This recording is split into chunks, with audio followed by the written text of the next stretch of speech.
안녕하세요. 오늘은 디도서 1장을 같이 좀 깊이 살펴보려고 합니다. 이게 바울이 그레데 섬에 남겨둔 디도에게 보낸 편지인데요. 뭐랄까, 당시 그레데 교회가 처한 상황 속에서 어떤 리더십이 필요했는지, 또 어떤 문제들이 있었는지 좀 생생하게 보여주는 것 같아요. 자, 그럼 바로 시작해 볼까요? 먼저 바울이 자신을 소개하면서 편지를 시작하죠. 1절부터 4절까지인데, 여기서 영생의 소망, 진리의 지식, 이런 걸 강조해요. 그러면서 이제 디도를 같은 믿음을 가진 참 아들이라고 부르면서 은혜와 평강을 빌어줍니다. 상당히 따뜻하게 시작하죠.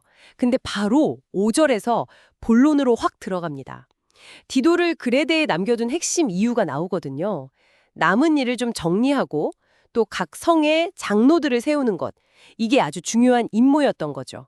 근데 여기서 진짜 흥미로운 건요. 그 정로, 그러니까 감독에게 요구하는 자격 조건들이에요.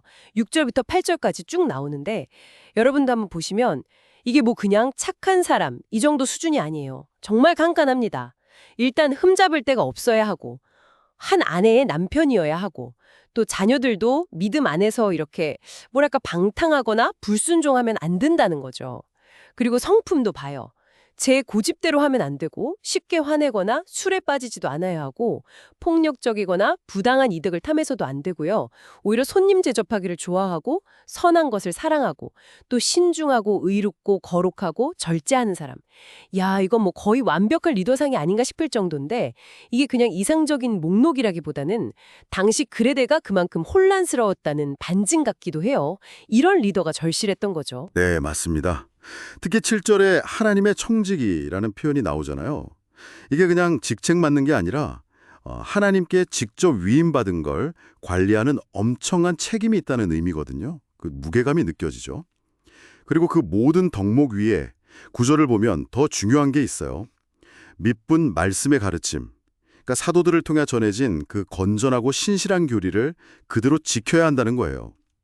왜냐하면 그래야 올바른 교훈으로 사람들을 권면할 수도 있고 또 반대하는 사람들의 주장이 왜 틀렸는지 논리적으로 반박하고 바로잡을 수 있으니까요.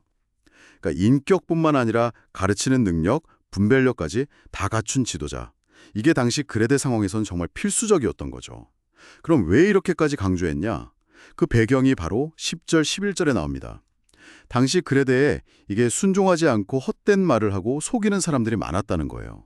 특히 할레파가 계속 유대교 율법을 지켜야 구원받는다고 주장하던 사람들이 좀 문제를 일으켰던 것 같습니다.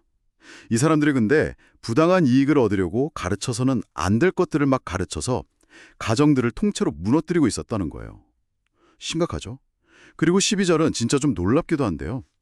바울이 그레데 출신 예언자, 아마 에피메니데스일 걸로 추정되는데 그 사람의 말을 그대로 인용해요. 그레데 사람들은 항상 거짓말쟁이고 악한 짐승들이고 배만 위하는 게으름댕이다. 이렇게요. 심지어 13절에서는 이 증언이 사실이다. 이렇게 딱 못 박기까지 합니다. 굉장히 이거 신랄한 평가죠? 와, 정말 거침이 없네요. 자기 고향 사람들에 대한 그런 평가를 인용하면서까지 사실이라고 하다니. 그럼 바울은 이렇게 좀 문제적인 상황에서 디도에게 구체적으로 어떻게 하라고 했나요? 그냥 비난만 하라는 건 아니었을 텐데요. 네, 그렇죠. 비난이 목적이 아니죠. 13절 하반부랑 14절을 보면 그들을 엄하게 꾸짖으라고 해요. 근데 그 목적이 뭐냐? 그들이 건전한 믿음, 온전한 믿음을 갖게 하고 더 이상 유대인의 허탄한 이야기나 진리를 배반하는 사람들의 명령, 즉 잘못된 가르침에 귀 기울이지 않게 하기 위해서라는 거죠. 그러니까 핵심은 이거예요. 공동체를 해치는 거짓 가르침에는 아주 단호하게 대처해야 한다. 하지만 그 궁극적인 목표는 벌 주는 게 아니라 그들이 잘못해서 돌이켜서 참된 믿음으로 돌아오도록 바로잡는 데 있다는 겁니다. 공동체의 건강을 지키라는 의지가 아주 강하게 보이죠? 네, 그렇군요. 이어서 15절 말씀도 참 곱씹어 보게 됩니다. 깨끗한 사람들에게는 모든 것이 깨끗하지만 더럽혀지고 믿지 않는 사람들에게는 아무것도 깨끗한 것이 없다. 오히려 그들의 생각과 양심마저 더럽혀져 있다. 이 말씀은 좀 어떻게 이해하면 좋을까요? 이게 정말 중요한 원리인데요. 우리 마음 상태, 그러니까 내면의 상태가 세상을 보고 인식하는 방식 자체에 영향을 미친다는 거예요. 그러니까 진정으로 믿음 안에 있고 마음이 깨끗한 사람에게는 뭐 율법적인 정결 규정이나 외적인 것들이 더 이상 그렇게 큰 문제가 안 되는 거죠. 하지만 반대로 이미 마음과 양심이 더럽혀진 사람들, 믿지 않는 사람들에게는 모든 것이 다 오염되고 부정적으로 보인다는 뜻입니다. 내면이 중요하다는 거죠. 그리고 바로 이어서 16절이 이 문제를 정말 명확하게 딱 짚어내요. 그들은 하나님을 안다고 입으로는 시인하지만 행동으로는 부인한다. 그들은 가증스럽고 순종하지 않으며 어떤 선한 일에도 쓸모가 없는 저들이다. 앞에서 말한 그 내면의 더러움이 결국에는 위선적인 행동으로 드러난다는 거예요. 입으로는 하나님 믿습니다 하는데 실제 삶은 전혀 그렇지 않은 거죠. 결국 믿음은 반드시 삶의 행동으로 나타나야 한다. 이게 정말 시대를 초월하는 강력한 메시지인 것 같습니다. 네, 오늘 이렇게 디도서 1장을 쭉 살펴봤는데요. 그레데라는 아주 구체적이고 현실적인 어려움 속에서 어떻게 하면 건강한 신앙 공동체를 세울 수 있을지에 대한 바울의 고민과 전략이 담겨 있었습니다. 올바른 지도자를 세우는 기준이 얼마나 중요한지, 또 공동체 내의 해로운 가르침에 대해서는 얼마나 단호하게 대처해야 하는지, 그리고 무엇보다도 우리가 믿는 바와 살아가는 방식이 일치하는 것이 공동체의 건강에 얼마나 필수적인지를 아주 강하게 보여주고 있죠.